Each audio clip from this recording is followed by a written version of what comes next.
Okay, we'll call this meeting to order. The Budget Personnel Committee, Monterey One Water. Here on Friday, July 12th, about 11:33 a.m. Opening this up with roll call. Castroville, Here. Sand City, here. Delray Oaks, Here. Marina Coast, Here. Monterey.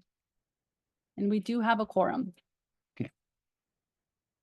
We don't have, okay. Is there any additions to today's agenda? Looking at staff, nothing, None. anything from directors, nothing. Can I get a motion to approve our agenda? So moved. Second. Got a second? Any public comment on that? Seeing none, I think we can just go, all those in favor say aye. Aye. Motion carries unanimous. Now's the time for public comments. Anybody wishing to address this committee on matters not appearing on the agenda today may do so now. Don't see any in the room. Nothing? Okay, no public comments. We'll move on. Item 6. Consider approval of Budget Personnel Committee minutes of June 7th, 2024. Any comments, questions from our directors? No. Okay, anything from the public on our minutes? Don't see any raised hands from the public. Entertain a motion for. So moved. Second. A motion and second. All those in favor say aye. Aye. Aye. The motion carries unanimous. Move on to item 7. Receive report on re-implementing bi-monthly billing. Yes, that's Mike. Okay, thank you, Ron. Appreciate that. I think you guys have seen the item in the board packet. It's a very in-depth staff report. And we, instead of just, reading it word for word and doing a deep dive debrief, just kind of work on what we've had to do since the board decision on June 24th.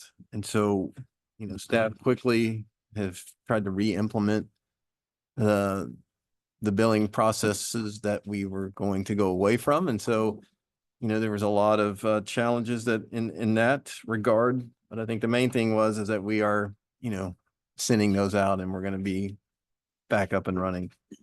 One of the things that was kind of the unintended consequences was that, we were planning on having these tax roll, and so we weren't allocating resources of these billing items in the budget that was approved on June the 3rd.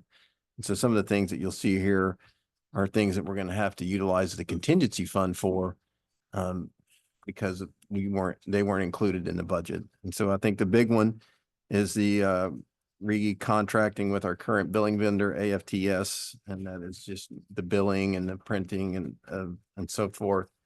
And that was estimated at $250,000. Reinstating the community pay stations, that was going to be allocated another $65,000. We have to go back out and do a large bulk printing. We were kind of winding down the amount of printing and the letterhead that we had in 2023-24.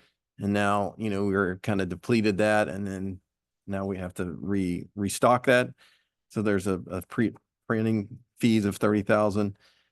We were set to turn off a lot of the auto payments. So you see that was $15,000 that we have to reallocate. Another thing that was kind of brought to our attention was that it's going to be confusing for some of our customers. They thought they were being told that it was going to transition. And so, we're going to re-educate them with direct pieces in the billing. There still be some confusion. And so, we're going to try to waive any penalty fees that our customers may have for, having a late payment and things like that. So that's estimated at around $240,000 that, if we were in normal billing cycles, that would be revenue, but we're not going to have that revenue. And so that will be, I guess it's not so much a cost as it is a lost revenue. We're going to send out a direct customer notification with printing and postage. We've already inserted a bill insert. And so those are just, that on page 2 there, just a breakdown of some of those costs for re-implementing the bi-monthly billing. I think some of the other things I mentioned already, that this is going to have to come out of contingency. And, one of the other items is that, when we started down this road of looking at the tax roll as a possible option, it was because of our software limitations and some of the limitations from one of our vendor. And I think, as we move forward with some of the other costs going into the future, and I think Frank's going to jump in here with me and talk about this, the ERP that we're planning for. And so that was going to be a change in our software program of our financial systems and things like that. One of the things that, we were kind of looking in the future of not having to include utility billing feature of that program because of, the move to the tax roll. So Frank, if you have a couple of thoughts on that. Yeah, certainly. Thanks, Mike. Yeah, so you've probably been made aware that we're replacing our financial system because it's being sunsetted, out of support. So as we're going through this RFP and we're planning on the features that we need in the modules and all that, we have not been including utility billing portion of it because if we're going to the tax rolls, it's not needed. So our budgetary forecast was based on not having that, which I believe the figures, it's about 230 to 250,000 implementation costs, and then almost 100,000 per year just in support costs for that. The other thing it potentially impacts is our timeline. Because we develop the ERP information timeline based on financials piece and the HR piece, not the utility billing piece, which, and our timeline as of now, we're barely completing that right before the end of support. You really don't want to be right up against the end, because if something happens, you really want a slight cushion. So we're not sure how that's going to impact our timeline yet. We do know it's going to increase staff time and pressure on staff to be doing multiple implementations all at the same time. The other thing that it really does is it limits some of the vendors we can reach out to.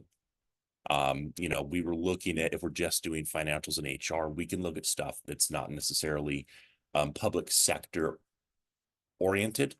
We could look at something like maybe a Workday or a NetSuite that they don't do utility billing, but they're considered some of the top vendors for financials and HR. So if we have to do this UB portion, it limits us in being able to reach out to them.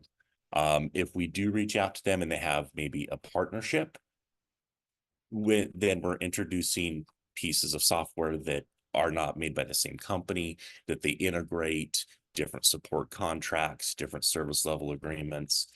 If there's issues, I've had experience in the past where one company will point to the other company and say, no, that's their problem. No, that's their problem. So these are just some of the unintended consequences of not going to the tax roll. The other thing, as Mike mentioned, is, and I think this was brought up during that meeting, is if we are at this point now, if we're going to be looking at potentially adjusting how we calculate the rates, we'll have to take that into consideration basically over the next 2 weeks as we're putting together our requirements. Eden just was not very featured in terms of the capabilities of rate scheduling. So if that is a desire of this board to at least have the capability in the future for different ways of calculating rates, that would be some input that we would like to get as well. And I'm open for any questions. Thank you, Frank. Yes, go ahead, Tom. So at this point, you haven't necessarily identified a specific billing software package. Presumably the ERP contains something like that. Yes, I mean, ideally we get an integrated consolidated system from one Right. vendor, which has the HR, financials, and utility billing. For support setup, that's ideal. When you have someone who's doing everything, you don't necessarily get rapid new features released. And you're at the mercy of whatever features they have extent in their existing software to begin with. Correct. And while they like to customize to a certain extent, if you pay them for that, Yes. they probably also want to try and keep things standardized so their own Mhm. support people understand everything. Have you had a chance to look at that company's billing software, and to what extent does it appear it might allow us to easily drive a lot of our customers to online automated payments? No matter, so we're not looking at a specific vendor right now. Okay. We've looked at multiples just to get some information out there, make them aware that we'll be going out to an RFP. So we'll still be at the mercy of whoever actually submits a bid. So we have that, but at this point, we're kind of determining the requirements. So if we want the capability to have more sophisticated rate schedules, we'll need to include that in the specifications, even if we don't actively use them currently. If that's something we may look at in the future, we'll need to add that, because most of the time ERP systems, you have them for at least 10 years.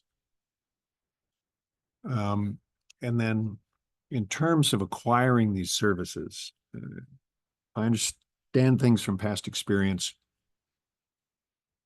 Some contracts, like construction contracts, we put out specifications, we get bids, and we're supposed to choose the least expensive, responsive bidder. When it comes to consulting contracts, we get a request for proposals and we look at what they're going to provide and we pick the entity that provides the best service, and then we negotiate over price. So which category does this? This falls in the professional services. Okay. So the idea is the goal is we'll have multiple rounds of evaluations. We get the bids, we evaluate them, we get our top 3 to 5, and then we invite them either on site or virtually to kind of walk us through their software with some financials, purchasing, payroll, utility billing, HR onboarding, everything we can think of that we really want to see. And that helps us really narrow it down to hopefully, the company that's going to meet our needs the best.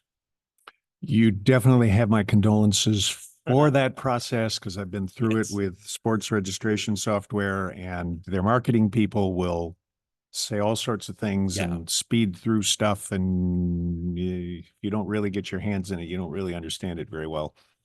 And then you buy something and you discover, oops. Yeah, that's true. You don't really know officially just how well it's going to work until you've already signed that contract Yeah. and, Yeah. encumbered that very large cost. But, we have a great staff working with finance and HR, really putting together all of the requirements and some of this on a fairly short notice. Good luck. Well, thank you. Thank you. Is Eden just the whole company going south? No, Or are they so just dropping the they're Eden? just dropping the Eden portion. So there, it's an assumption that they would come in with something that will fit in behind it? That would be They have a- theoretically they have easy a- to implement? They have a separate flagship product. It's called Enterprise ERP. Okay, Um, but it doesn't, I don't know how to phrase it, does it integrate? interlace No. with the old one, interlace No. with the new one? No. You gotta start from scratch either way? Yes. That's Yeah. all I want to know. Mhm. Thank you. Through the chair. Are there any other agencies that have successful updated models in place for billing that we can look at, or when we do look at the RFPs to compare to? Yeah, part of the evaluation process, we'll be reaching out to, because we require them to provide references. who with similar agencies. So we will be reaching out to them individually to see, okay, how does this actually work for you? And the rate modeling is something we can bring up with them at that time. Yes. I got that. Let me make one comment, then you're next. Sure, go for it. I envy you guys having to contact all these customers now. My brother-in-law lives across the street and he fully trusted me. I learned something in this process too. He already raised his rent to his renter in Salinas. So now he's got to unwind all that. And so you guys are going to be right in the middle of that. When you Yeah. contact the customer and say, wait a minute, they raised my rent and now you're billing me. So I don't envy you guys, but you've done a great job getting us at least to this process. And I'm sure you're going to get us through the next process. Yeah, so let me keep going on some Okay. of these effects and we can kind of, it'll wrap into what you just said. So we were in the process of finalizing a website redesign. So every 3 or 4 years, you update your website and we were ready to go. And, we weren't going to have customer billing on that. So now we are out extra cost to re-implement that.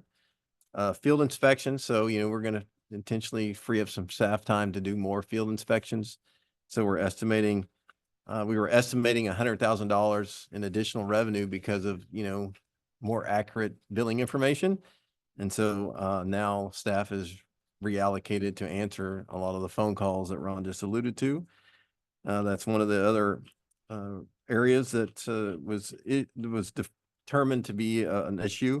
Lean process, we were going to be transitioning out of the lean process. So now we're still in the lean process. So, that's an item. And then the customer assistance program. So obviously we did this really robust revised edition for residential property owners. And then, phase 2 was going to be the renter aspect of it. And so as we've encountered with all of the uptick in inquiries, time to re-implement all of this, the phase 2 part for the renters is going to be something that we're going to have to postpone until we have more time to start working or developing that. That was just something that we were going to have to develop it. So there was going to be a lot of staff time to develop that program because we have to research it and make sure that it's, it's legal, it has strong legal footing. Plus we have to have the buy-in from the property owner and the tenant. We didn't want to have a double bill. And so it just was too much. We can't implement that. And for the customer assistance program that we just revamped and revised, we had over 900 people apply and were approved applicants. So that was going to be really easy going onto the tax roll because we were just going to reduce the rate onto the tax roll. Now with that being off, we have to really review that process and determine how we're going to basically provide them that benefit. And it may be the way of implementing checks just because of how our current software system receives the payment and applies the payment. And so there's going to be some revisions and review of that process as well. And to Ron's point about public trust, we've had a number of calls come in of saying people are out time and expense of, preparing for that change and having to go back. I know there were some property management companies that had done a lot of work in advance. So they were having to redo that, plus a lot of phone calls. And so it just, we're adapting. Customer service team's doing a great job. But, I think we all have heard comments along the way, when we have meetings and issues with other entities. And then, so you can kind of see on the last page what some of the fiscal impact is going to be, total impact. And I think it's really important to note that those figures do not account for any staff time. That was really, it's just part of our job. We were trying to implement this. We didn't do a ton of tracking. There was some tracking, but it just is, really a ballpark estimate just in our time was over 1,000 hours. And that was probably very, very low. And then, as you see in the staff report, all of these other member entities had staff time that would put a lot of time and effort into that. I know Castroville, Seaside County Sanitation District, Monterey, Pacific Grove, they all had staff time, Salinas, that they put to this effort that, at least 3 of those entities aren't going to move forward. So I just want to make sure everybody was highlighted that. So we're open to any questions. I know Frank's here, Peter's here. We can address anything that anybody might have. Real quick, Mike, on the member entities charges, are they gonna stay with the tax rolls? They're not required to go with us, right? I mean, it's not a requirement that we bill for us and we bill for Salinas or Right. Seaside County Sanitation. They've already made the switch, haven't they? So the only one that made the switch was Moss Landing. Okay. And to my knowledge, they're gonna stay going to the tax rolls. Oh, good for them. Seaside, You gotta contact all those customers and let them know. the Seaside County Sanitation District declined, Pacific Grove declined, City of Salinas declined, so they're just gonna be Jump back on our jump boat. back on our billing. City of Monterey goes on Tuesday night to determine what they, Yeah, and it's all over next door. Go to the city of Monterey on Tuesday and beat them up. so. Because they're putting their tax bill, because our bill's going on the tax roll. Seaside County Sanitation since. No. No, Monterey One Water is going on the tax rolls according to next door for the meeting on Tuesday. At Monterey City Council. For Monterey City no, Council. it's not ours. Go protest. It could be Monterey, City of Monterey's wastewater collection fees. That's the, Yeah, make the- sure that the- people the know one, that. the notice I got was go protest Monterey One. Because they haven't figured out that we undid it 2 weeks ago, 3 weeks ago. So just be prepared, Mike. Thank you for that heads up. Yes. Okay, anything else? Any more comments, or questions for Mike? Okay, how about the public? Public comments on this item? Don't have any? No. They're quiet today. Okay, so we're no, don't need any action, right, Mike? No, this is just a informational report. Okay, thank you very much. Go into staff reports now. Actually, I just wanted to, I don't know if you guys saw the news that there's fish kill up at the reservoir. And so we're working with WRA and also the county. We're doing some extra sampling. And so right now they don't understand why it happened. I know that it was probably over the 4th of July. So I'm not sure if the heat was a contributing factor, but I just wanted to let you guys know that we're aware of it and we're working on it. The growers at SVRP, CSIP, they're taking quite a bit of water right now with the heat. And then AWPF expansion, they're doing a great job as far as all the action that's going on there. So that's all I have to report. Mike? Just a couple things. We have a tour on July 31st from the CASA, that's the California Association of Sanitation Agencies. They're having their annual conference in Monterey, and so they're going to come out for a visit. Think about a busload, and so we'll split them up and have SVRP and Advanced Water. We won't be going into Advanced Water because we're under construction, but at least a demonstration facility. Know a number of people that are excited to come and see our facility. And so, we try to limit our tours when we are under construction, but for specialty, professional events like that, we try to accommodate them as best we can. And, since we're fully functional for 4 years now, a lot of people have heard about it and just the positive impact that we've made for the region, and they want to come and see it. So we're excited to host them. I have one other thing. We submitted a grant application yesterday for some of the electrical connectivity. And that was successfully uploaded. So we'll just get to keep our fingers crossed on the next application. I think that was going to be for around $8 million on that grant application. Any other staff reports? No? Yes. I'll just make a comment on sort of the state of the finance union, given the fact that we're in a transition situation. This is a busy time for the finance department. It's closing down 2024, starting up the current year. And then the big challenge is getting ready for an audit, a financial audit. And the fact that you now have 2 interim part-time folks, in myself and Susan leading the finance department. So that adds to the excitement. But it's, we'll get there.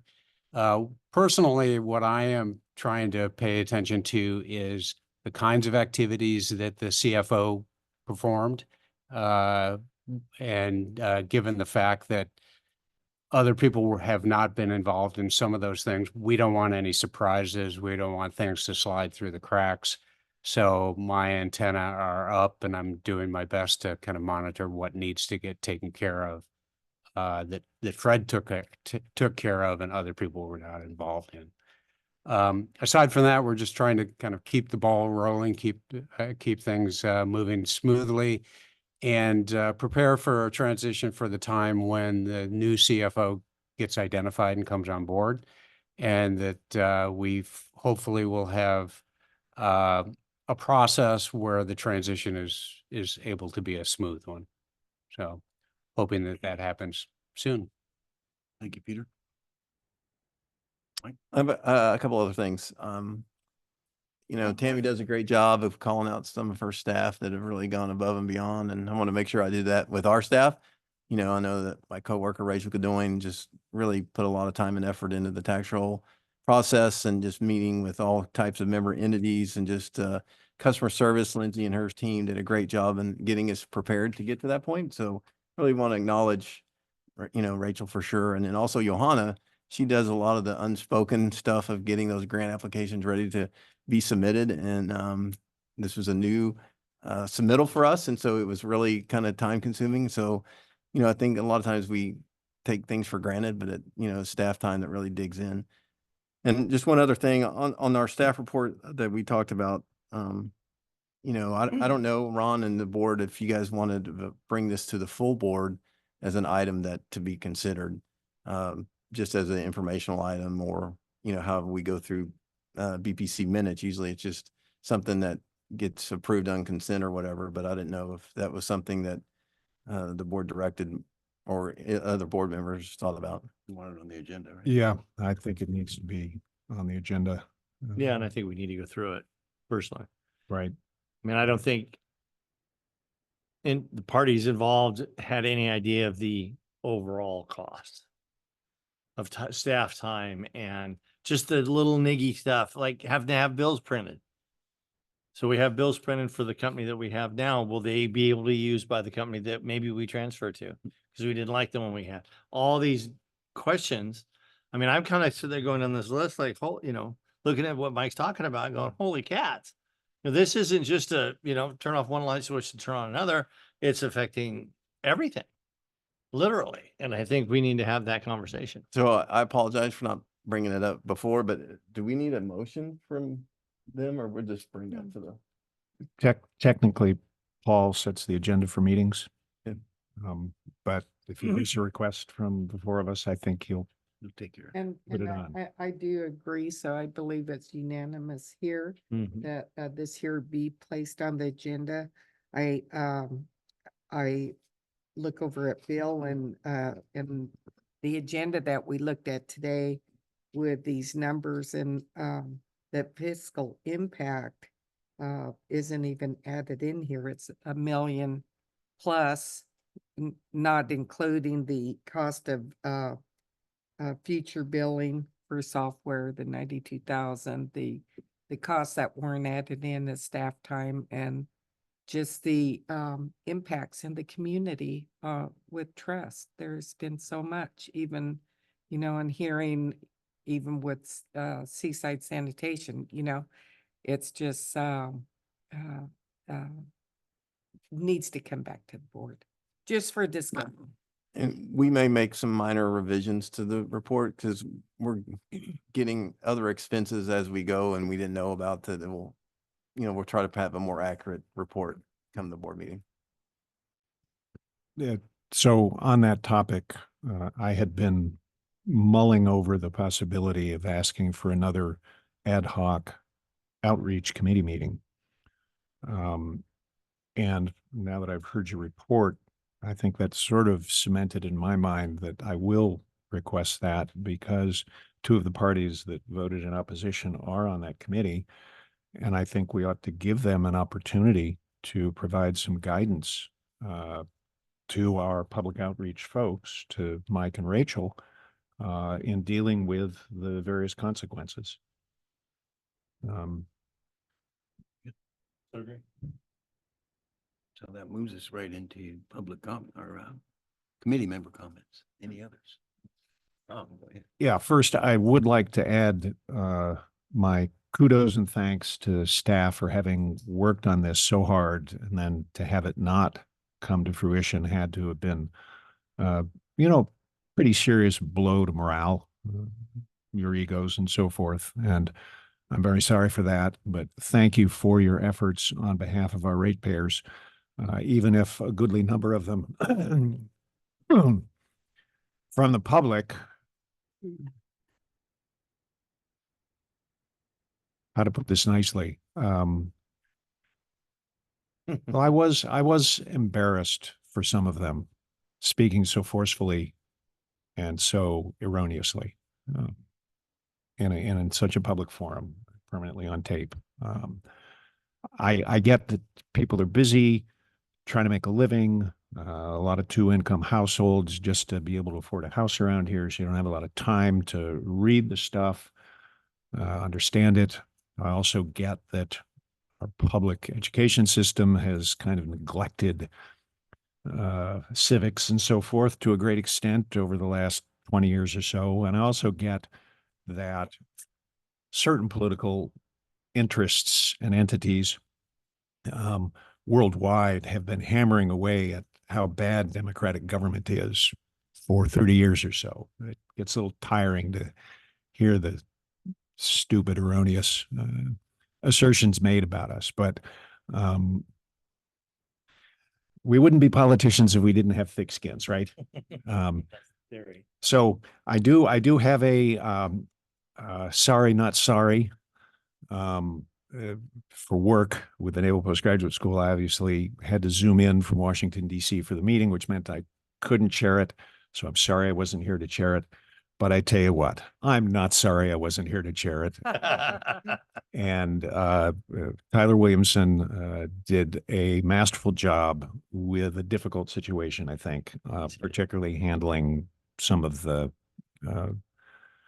rudeness that came out of a couple of individuals in the crowd.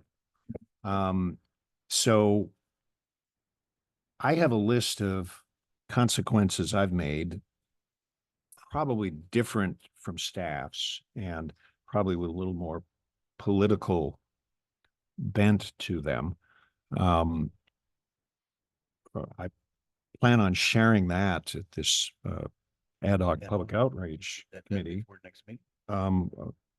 I'm hoping we can get it scheduled. It depends on the schedules of 4 folks, so you never know, but we'll try. Yeah. Thank you, Chai.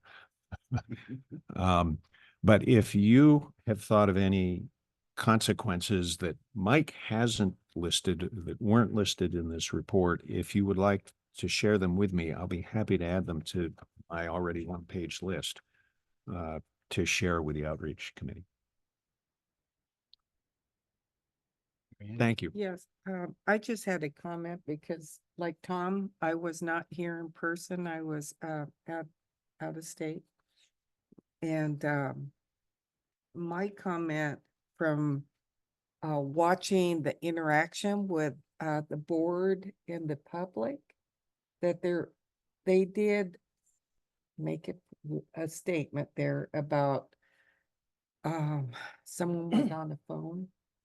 And someone on the board was on the phone, and I don't know if they were texting or what, but that kind of really stood out to me that the public made that comment. And I just, from where I was thinking, that us as a board, that when we have the public in front of us, that, what would it be? Just for out of the respect for the public, that we're not texting or on our computers, that we're giving them the 100%,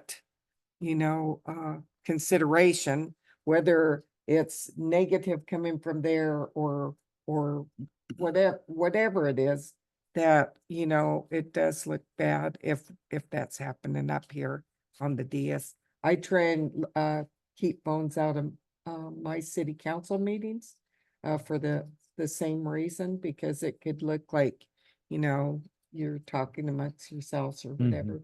But I did want to just put that out there, and I don't know if that was, now's the time, but I just felt I needed to say that.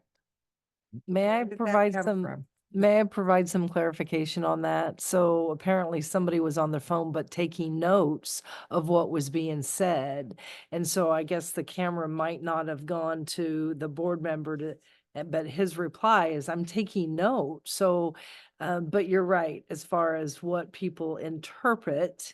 And so if you had made that statement that that's what stood out, you're right. But in all fairness, there was a conversation that he was taking notes on what was being said.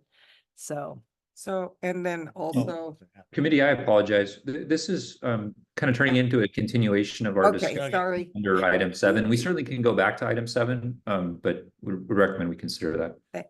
Thank you for reeling us in. Appreciate that. Save it for the next meeting. Bill? I just want to echo Tom with kudos to all the staff that's worked on this. And lest we forget, the kudos to all the staff that's gonna work on this.